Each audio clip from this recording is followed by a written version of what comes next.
자, 이제 오늘 하나님 말씀을 보겠습니다. 역대상 12장 32절 말씀. 코비드 시대의 세 번째 이제 시리즈 설교로 시대를 아는 사람들이라는 제목으로 같이 말씀을 살펴보도록 하겠습니다. 같이 한 목소리로 읽겠습니다. 이사갈 자손 중에서 시세를 알고 이스라엘이 마땅히 행할 것을 아는 우두머리가 200명이니 그들은 그 모든 형제를 통솔하는 자이며. 아멘. 자, 오늘로서 이제 코비드 이제 19 세 번째 시리즈 말씀을 전하게 되는데요. 지금 우리는 코비드 19을 겪으면서 매우 치열한 사회적 멀미를 경험하고 있습니다.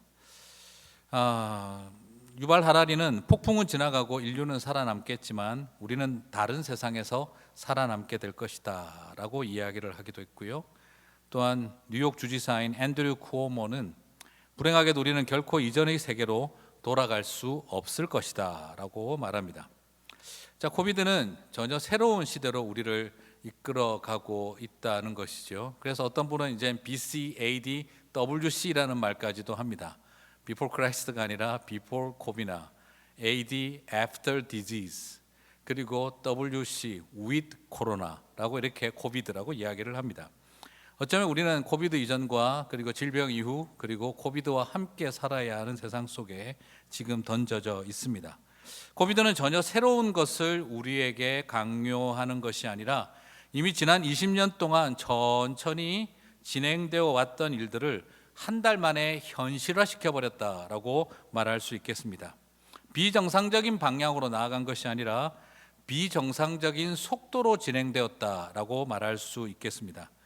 마치 스키를 타다가 현기증 나는 내리막길을 멈출 수 없이 그대로 내려 달려야 하는 상황과 같다라고 해야 할까요? 돌아갈 수도 없고 멈출 수도 없고 넘어지면 안 되고 어떻게 하든지 끝까지 그 내리막길을 내려 꽂는 속도로 내려가야 하는 그런 자리에 서 있는 것 같은 심정입니다. 정신없는 속도로 인해서 지금 우리는 굉장한 사회적 멀미를 경험합니다.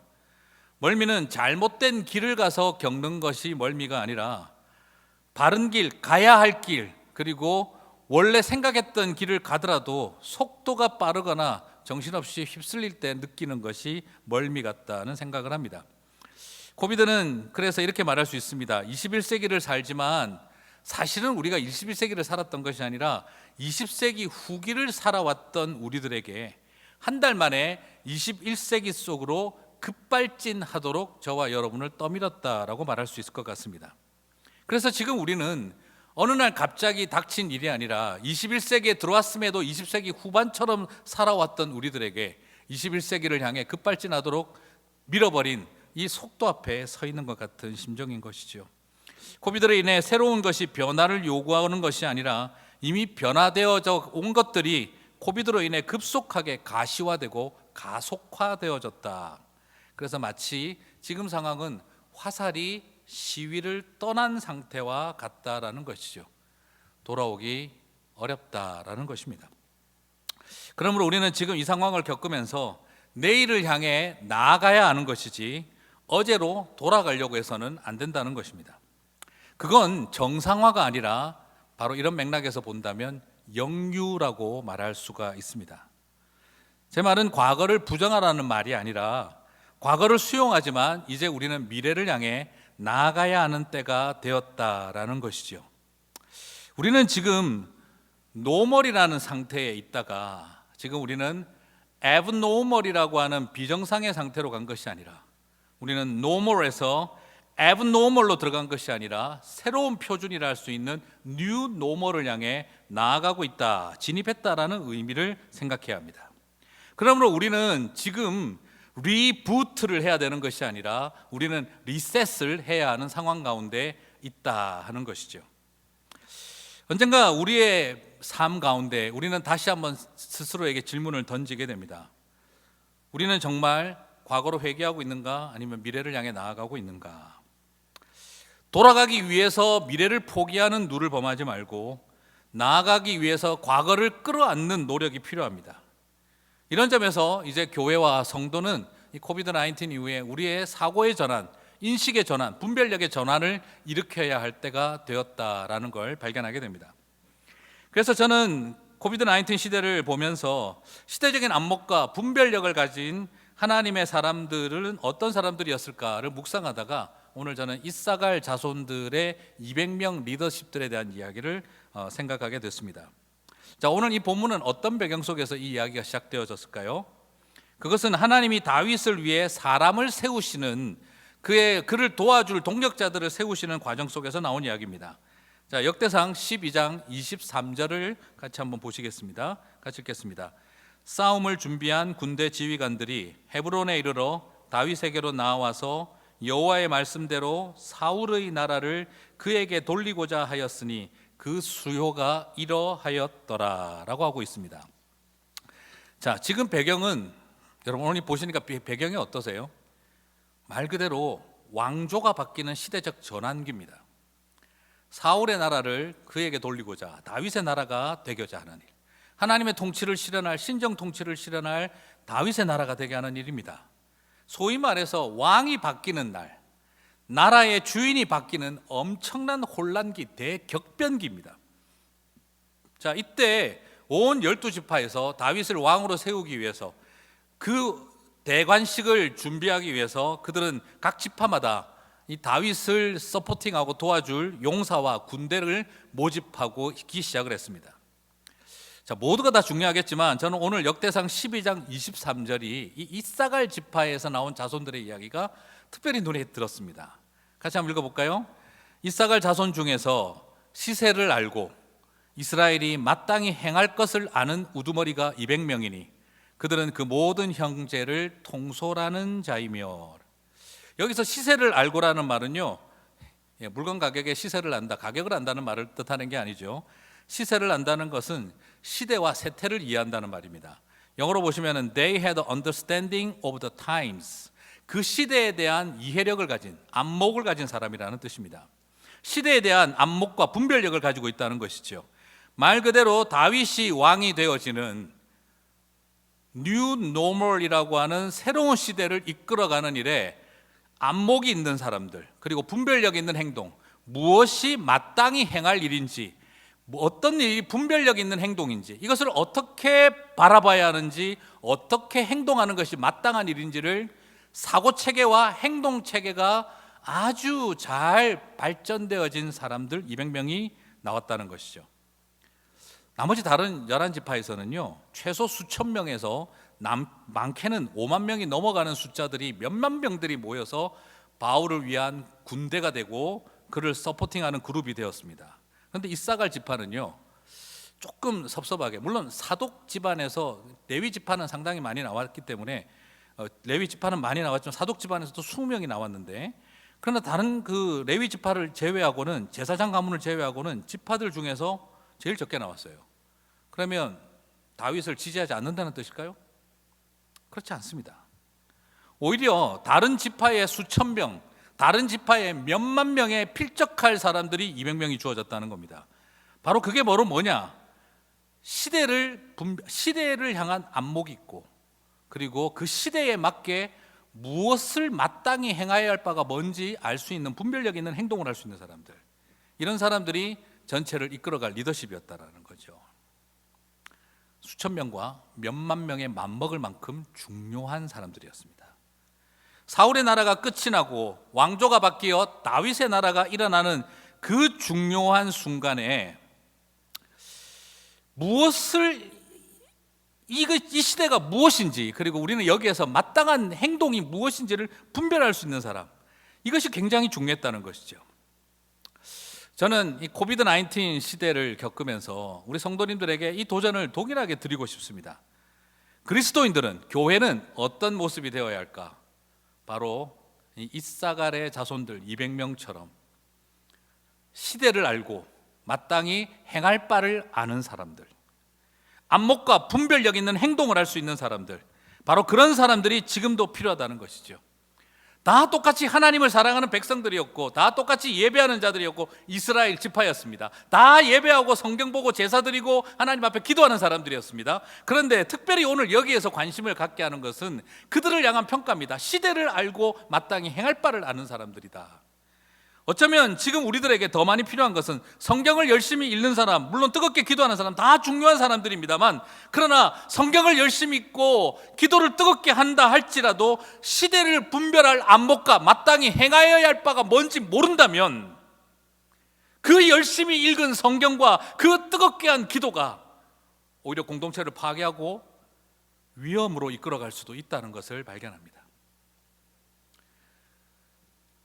전환기의 시대, 대격변기의 시대에 우리에게는 뜨겁게 기도할 사람과 말씀을 사모하는 사람들이 다 필요합니다. 동시에 그 모든 것을 이끌어가기에 꼭 필요한 사람은 시대를 알고 분별력 있는 행동을 아는 사람들입니다. 가끔씩 저는 그런 것을 많이 봤습니다.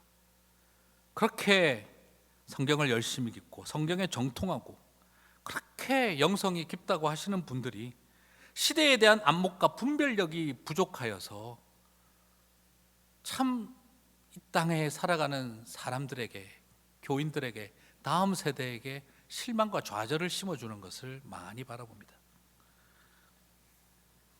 항상 우리를 깊은 상처를 주시는 분들은요, 성경을 안 읽는 분들이 아니라, 기도를 안 하는 분들이 아니라 뜨겁게 기도하고 열심히 성경 보는데 안목과 분별력이 부족했었을 때 굉장히 깊은 상처가 일어나는 것도 봅니다. 하나님을 사랑하고 그렇게 열심히 섬기는 분들이 혐오와 배제와 가짜 뉴스에 휘둘리는 것을 볼 때가 있습니다. 생각의 차이를 인정하고 대화하기보다는 그렇게 평소에 선하고 신실해 보이는 분들이 키보드 워리어가 되고, 그리고 굉장히 강한 독설과 거친 언사에 중독되어 가는 것을 봅니다. 신념이든 신앙이든 시대적인 분별력과 사회적 예의와 인간적인 배려를 잃어버리면 그 신념과 신앙 때문에 어쩌면 빈대잡자고 초가삼간에 불지르는 그런 과도한 열정을 일으켜낼 수가 있다는 것을 우리가 보기 때문입니다. 뉴 노멀의 시대를 이끌어가기 위해서는 하나님이 이 이사갈의 아들들 중에 200명을 기쁘게 뽑아서 그들을 통해 하나님의 백성들이 바울을 통하여 사울의 나라를 끝을 내고 다윗의 나라를 세우는 그 놀라운 일에 이들을 사용했던 것처럼 하나님의 교회와 성도들이 쓰임받게 되기를 주님의 이름으로 축복합니다. 지금 시작해야 할 우리의 시대, 우리 이 시대는 지금 어떤 분별력과 어떤 안목을 요구하고 있는 걸까요? 4차 혁명의 시대와 같은 이 디지털 시대입니다. 정말 많은 분들이 잘 못하고 불편한 것은 나쁜 것이라고 생각하는 경향이 있습니다. 내가 갑자기 이런 것 앞에 서면은 나는 아무것도 할 줄 모르고 나는 마치 무능한 것처럼 여겨지게 만드는 새로운 현실 앞에 설 때 사람들은 나 자신이 초라해지는 것이 싫어서 그 모든 것들을 나쁘다라고 말하고 싶어하는 성향이 우리 안에 있습니다. 그래서 우리에게 가장 좋은 방법은 그냥 옛날로 돌아가자가 되는 경우가 많이 있습니다. 하지만 이런 변화를 거부하는 모습은 어쩌면 지금 서구인들이 마스크를 쓰지 않겠다고 버티는 것과 똑같은 고집스러움이 될 수가 있습니다. 이번에 코비드는 세상의 모든 민낯을 드러나게 만들었습니다. 지금 우리는 그래서 엄청난 사회적 멀미를 경험하고 있습니다. 요즘은 보면은요, 서구의 황혼을 보는 것 같다는 생각이 듭니다. 찬란하고 아름다운 저녁 노을이 아니라 저물어 가는 태양과 같은 서구의 모습을 바라봅니다. 팬데믹을 겪으면서 우리는 그처럼 대단했다고 생각했던, 존경스럽게 생각해왔던 선진국들의 민낯이 드러나는 것을 봅니다. 세계화에 기초했던 세계 경제의 국가적인 분업화가 그 시스템이 너무 강력하다 보니 이제 마스크 하나 생산할 수 없는 그런 너무 3차 산업과 서비스 산업 중심으로 모든 것이 자리 잡아버린 이곳에 한계가 드러났습니다. 그리고 강력한 도시화와 인구 밀집 등으로 인해서 식량부터 공산품까지 세계적인 분업화에서 싼 가격에 가져오던 것에 익숙해져 버린 우리들은 어느 틈에 뭔가 부족할 것 같은 두려움 때문에 사재기가 일어나고, 그리고 고상한 그 수많은 미국인들이 많은 마켓 앞에서 화장지를 쥐고 서로 뺨을 때리고 싸우는 모습을 우리가 어느 순간 보게 됐습니다. 굉장히 낯설었던 우리의 민낯이었습니다.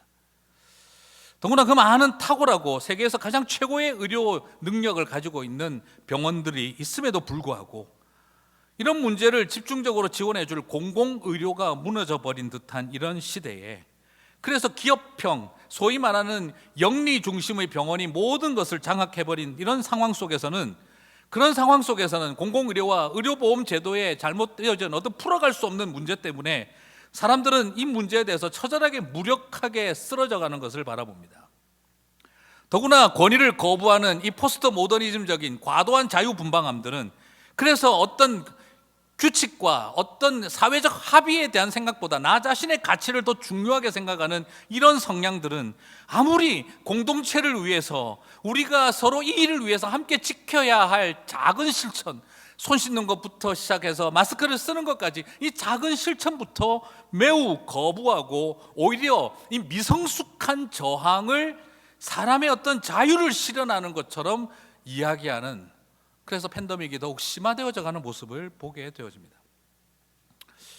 저는 이것을 보면서 서구인들 안에 있는 오래된 우월의식이 미친 영향이라는 생각을 하게 됩니다.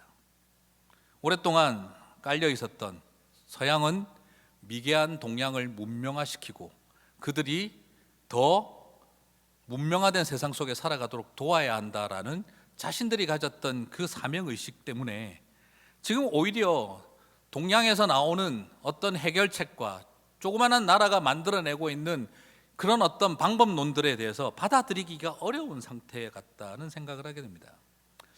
저는 이런 많은 문제점이 도출되어서 서구의 황혼이라고 말하고 싶지 않습니다.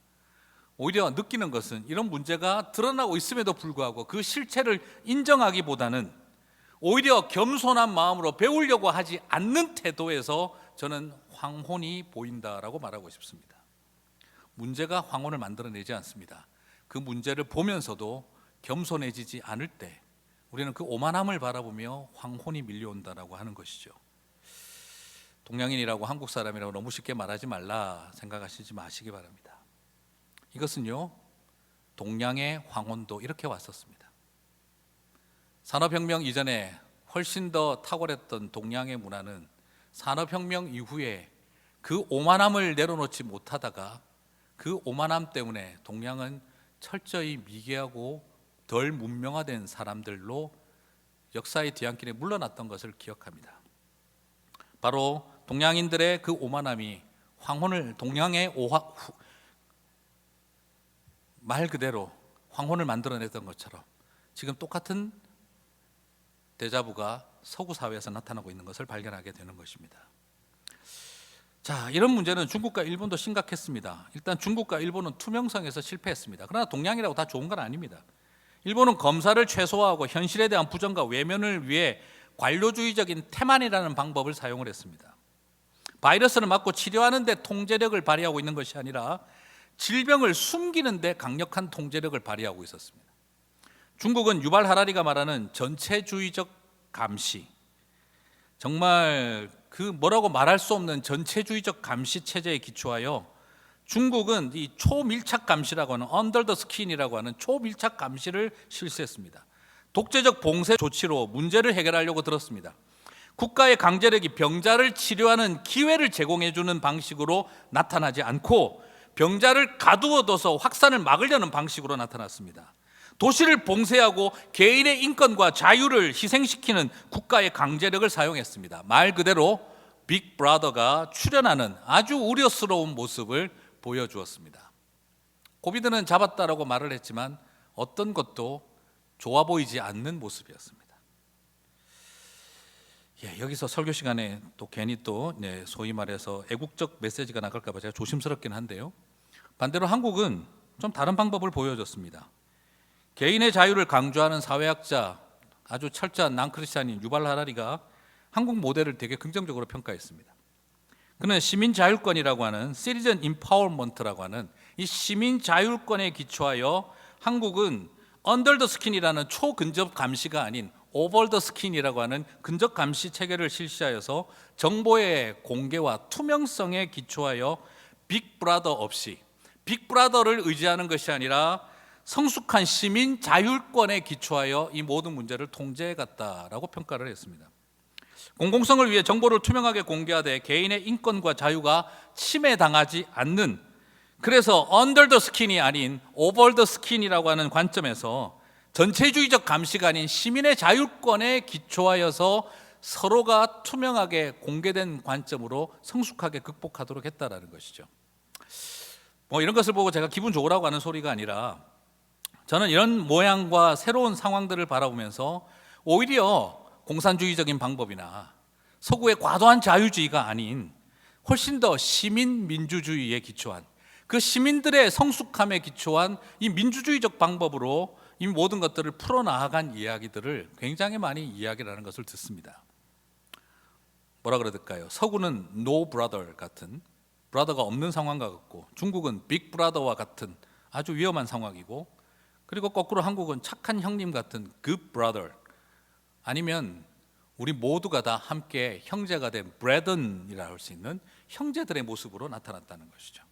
그래서 엇갈림과 멀미로 가득한 이 스키의 내리막길을 탄 것 같은 상황에서 이렇게 이정표를 찾아갈 수도 있겠구나 하는 것을 보여줬다는 것이죠. 저는 지금 무슨 애국적인 이야기를 하고자 하는 것이 목적이 아니라, 우리가 보지 못했던 새로웠던 대안, 강력한 빅브라더와 같은 통제력을 통해 사람을 향해서 그처럼 개인의 자유와 인권이 무시된 단계로 가는 그런 빅브라더 모델로 갈 것인가, 아니면 모두가 다 자기 마음대로 헤어버리는 그런 어떤 상태로 갈 것인가가 아닌, 정말 성숙한 형제들과 자매들이 모여서 우리가 다시 한번 서로를 향해 투명하고 공개하며 인내하고 절제하고 나아가는 삶, 이것이 우리에게 참 필요한 새로운 해법이라는 것에 대한 고민을 하게 된다는 것이죠. 저는 이것을 바라보면서 교회를 다시 생각하게 됩니다. 우리에게 지금 어떤 분별력이 필요할까요? 코비드-19이 왔으니 무조건 따라가자가 아니라, 우리는 이 문제를 해결해가는 여러 사람들의 모습을 보면서 교회는 과연 어떤 방법으로 이 길을 선택하고 있는가를 봐야 합니다. 교회도 똑같이 그렇게 할 수 있습니다. 강력한 통제력과 빅브라더 같은 리더십들이 모든 것을 통제할까? 아니면 알아서 그냥 걸리든 말든 그냥 고통받든 어쨌든 당신의 신앙의 자유입니다 하고 갈 것인가? 아니면 정말 치밀한 고민 속에 창의적인 방법과 새로운 신학적인 상상력을 가지고, 그러면서도 누군가가 통제하지 않고 함께 성숙한 시민의식과 성도들의 성숙한 형제 자매 의식으로 이 모든 것들을 이겨나갈 것인가는 그런 자리에 서 있다는 생각을 하게 됩니다. 사실 한국 교회도 사실은 안타까운 모습이 다 일어나고 있습니다. 이런 문제는 세상만이 아니라 교회도 마찬가지입니다. 교회도 안목과 분별력 있는 판단과 행동을 하지 못한 채 엇박자를 내고 있고 멀미를 하고 있습니다. 가장 안타까운 것은요, 이번에 교회와 신천지가 다른데 닮은 꼴이 되었다는 겁니다. 세상 사람들이 보기에는요, 교회와 신천지는 이렇게 말합니다. 이란성 쌍둥이 같다라고 이야기를 합니다. 다른데 쌍둥이다 이 말이죠. 한국 사회에서 바이러스 확산의 슈퍼 전파자는 신천지였습니다. 지금까지 은폐되었던 신천지의 실체가 드러나고 그들이 얼마나 바이러스 같은 존재들인지 드러났습니다. 하지만 안타까운 것은 현장 예배와 그 재개와 보수교회의 좀 과도한 이 정치공학적인 어떤 반응으로 인해서 신천지 교회는 일반 개신교 교회와 다르다라고 말하지만은 사람들 보기에는 닮은 꼴처럼 보이게 되었다는 것이죠. 교회는 오히려 공공성에 대한 감수성이 약하고 사회인들이 이해할 수 없는 못 알아듣는 방언을 자꾸 외치고 있는 듯한 모습이었습니다. 얼마나 교회의 언어가 세상과 소통하는 일에 사회적 문법이 제로 상태, 바닥까지 떨어졌는지를, 우리가 하는 말을 세상이 도무지 이해할 수 없도록 말하고 있는 사회적 문법이 결여되어 있다는 것을 우리가 발견하게 되었습니다. 그 덕택에 어느 틈에 교회는 비기독교 사회인들로 하여금 반기독교 사회인들이 되게 만들어버렸다라는 이야기를 하게 되었습니다. 전염병이 퍼지고 난 다음에 역사적으로 교회는 항상 성장했습니다. 부흥했습니다. 그런데 이번에는 전염병이 퍼지고 난 다음 교회는 가장 쇠퇴할 것이다라고 이야기를 합니다. 그것은 우리가 비기독교 사회인들을 반기독교 사회인으로 만들어버렸기 때문이다라고 말합니다. 그래서 기독교인들이 떨어져 나가는 것이 문제가 아니었던 겁니다. 왜 교회 예배의 재개를 시작하면서 왜 클럽과 극장과 비교를 했을까요? 클럽도 문 여는데 왜 교회는 못 열어? 이 말은 어쩌면 unfair하다라는 것을 말하고 싶었는지 모르겠지만 스스로 클럽과 극장과 교회가 같은 레벨이 되어버리고 말았던 말입니다. 왜 그것을 바라보면서 왜 스스로 우리도 모르게 교회를 현장 예배를 재개해야 한다면 왜 그걸 가지고 나왔을까? 저는 너무너무 마음이 답답합니다. 이것은 언페어의 문제가 아니라 교회는 더 하이어 스탠다드를 가졌어야 하는 문제이기 때문입니다. 오히려 교회는 더 높은 기준을 제시했어야 합니다. 그리고 재개하려면 다른 기준을 제기했었어야 합니다. 똑같은 기준을 제기하는 순간 우리는 똑같아져 버리는 모습이 되어버리고 말았던 것이죠. 더 높은 기준은 이렇게 제시되었어야 합니다. 경제적인 고통 때문에 이 바이러스의 감염의 위험성을 알면서도 위험을 무릅쓰고라도 사업장을 열고 직장으로 나아가야 할 우리 성도들의 상황, 그 비즈니스의 상황을 우리는 전적으로 이해하고 지지합니다. 하지만 매일매일을 그 위험한 자리에 나아가는 성도들에게 주일마저도 또 다른 집단 감염의 두려움 속에서 예배드리게 할 수 없습니다. 교회는 경제적인 위험을 무릅쓰고라도 집단 감염과 지역 감염을 막기 위해 성도들을 위해 우리는 현장 예배 재개를 하지 않고 기다리겠습니다. 모든 것들이 열고 난 다음 교회는 마지막에 열겠습니다 했더라면 어땠을까 하는 생각을 하게 됩니다. 만약 열어야 한다면 다른 기준을 제시했어야 했습니다. 팬데믹 상황 속에서 깊은 우울증과 코로나 블루를 경험하며 깊은 디프레션과 낙심 속에 있는 사람들의 소식을 듣습니다. 교회도 병원처럼 바이러스를 치유할 수는 없다 할지라도 마음의 코로나 블루를 가지고 살아가는 사람들을 향해 마음의 방역을, 내면의 방역을 실시하는 일에, 내면의 그 바이러스를 치유하는 일에 우리가 최선을 다하고 싶습니다. 병원보다 더 철저한 방역 체제를 갖추고 마음이 지치고 힘든 영혼들을 위해 정말 깨끗한 의자를 하나 준비해서 그분들과 함께 하려고 합니다. 위험을 감수하고 나아가니 우리를 위해 기도해 주십시오 라고 말했더라면 어땠을까요? 이미 우리는 현실은 과거로 돌아갈 수 없는 타임머신을 탔습니다. 우리는 분별하고 마땅히 말할 바와 행할 바를 말했어야 하는데 어쩌면 그 타이밍을 놓쳤습니다. 세상과 소통할 수 있는 방언의 은사와 세상과 소통할 수 있는 사회적 문법을 개발을 해야 되는데 우리가 그 모든 것들을 담아내지를 못했습니다. 그저 신천지를 교리적으로 안 된다라고 소리를 쳤지만 일반인들은 왜 우리가 신천지와 다른가를 교리를 통해 판단하려고 하지 않는다는 것을 기억해야 하는 것입니다. 저는 오늘 이것이 그렇다고 해서 사회적 감수성과 안목, 분별력 있는 말만 잘하면 된다는 것을 말하는 것은 아닙니다. 사실은 온라인과 모든 것이 방법론의 문제가 아닙니다. 이거 가지고 해결되는 게 아닙니다. 단지 시대를 따라잡자, 저는 그런 이야기를 하고 싶은 것도 아닙니다. 이것은 안목과 분별력의 문제, 그리고 본질에 대한 안목과 분별력의 문제, 그것이 우리에게 변화를 일으켜낼 수 있습니다. 오프라인으로 하던 것을 온라인으로 바꾸기만 하면 될까요? 옛날에 생각하던 그 개인주의적이고 소비주의적인 신앙생활을 온라인으로 바꿔놓기만 하면 시대를 따라잡는 걸까요? 기복주의와 번영주의를 그대로 온라인으로 담아놓으면 그것은 우리가 시대를 변화를 선도해가는 일이라고 말할 수 있을까요? 여전히 혐오하고 차별하고 무관심하고 냉소적이며 그 모든 것 모양을 아주 우리밖에 모르는 어쩌면 그렇게 낙인 찍혀버린 교회의 모습을 온라인으로만 옮겨놓으면 되는 걸까요? 그렇지 않습니다. 우리의 철학과 목적이 함께 바뀌어야 합니다. 우리는 지금 방법을 바꾸어야 하는 것이 아닙니다. 본질을 찾고 철학과 세계관에 대한 변화를 일으켜야 합니다.